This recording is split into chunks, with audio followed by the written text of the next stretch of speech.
Isiniwalat ni Senator Raffy Tulfo na may isang individual ang 36 na beses na nag-claim ng panalo sa loto noong 2023.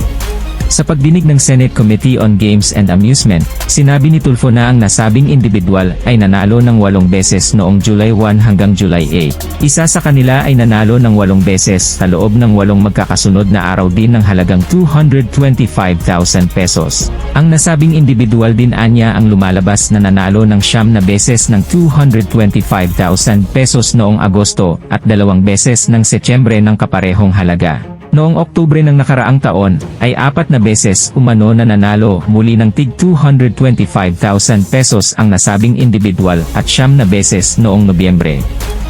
Ang pinakahuling panalo anya ng partikular na mananaya ay 450,000 pesos. Sa kabuuan anya ay aabot sa mahigit na 9 na milyong piso ang napanalunan ng nasabing mananaya.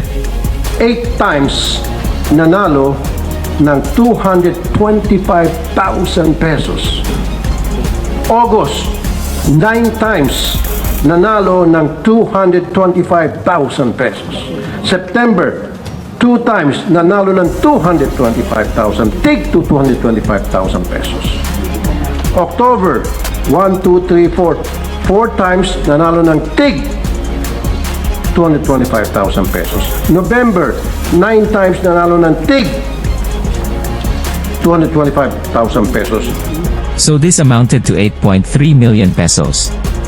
Actually, 9-point-something million pesos. So ano ang probability na one person will hit many times in the period of 6 months with the same amount?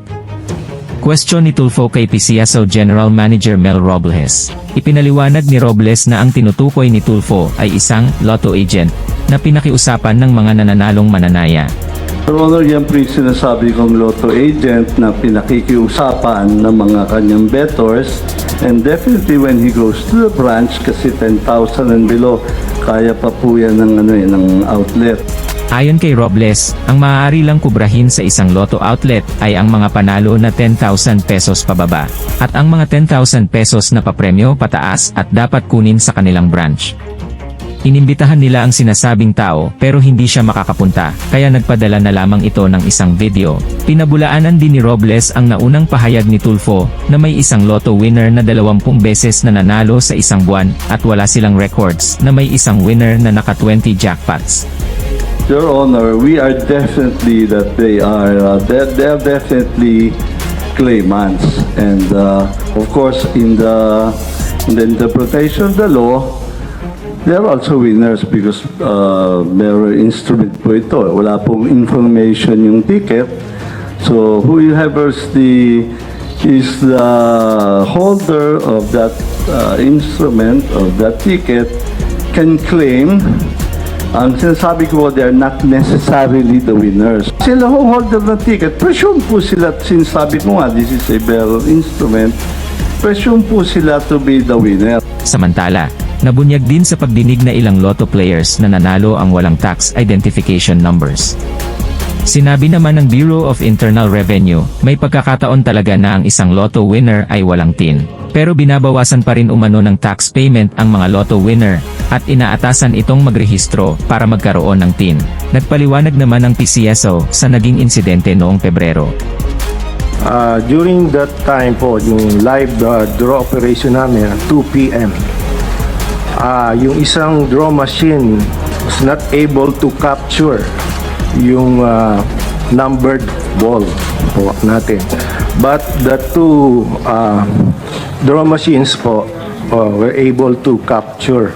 For other games, if I'm not mistaken, Your Honor, around 5 times na po since 5 times na since 1995.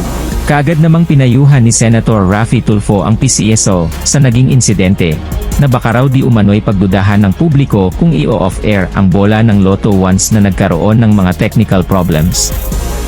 So next time, pag may mga glitch na nangyaring gano'n, nagkaroon ng malfunction, kailangan huwag kayo mag-off-air, continue sa pagbobola live. Kasi pag nag-off-air kayo, again, nagkukuroon naman po ng pagdududa yung betting public, yung publiko.